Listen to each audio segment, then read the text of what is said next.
A landowner in Starr County wants the government to incorporate a wall he's building into their plans for the border wall. Channel 5's Christian von Preissing found out what he's doing.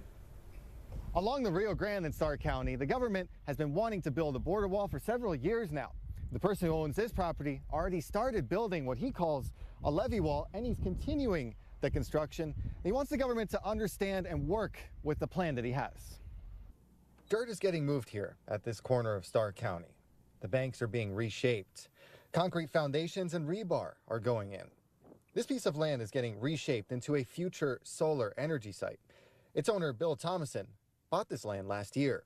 The future is renewables. That's all there is to it. After a long career in energy development, Thomason decided buying 700 acres here near Fronton will be a smart business move. There's a lot of growth in Texas right now in renewable energy, wind and solar, and huge need. He's prepping a pad for the warehouses. Solar panels will go on top.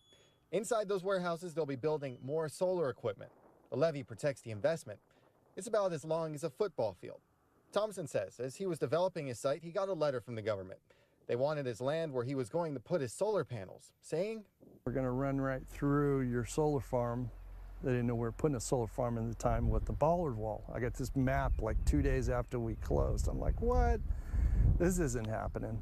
And in response, he told the government to take advantage of the levee that he's already built, about 150 feet from the river, not further back on his property, which would affect his business. He wants the government to consider the benefits this concrete wall would create for flood control. The wall is made of concrete and difficult to climb.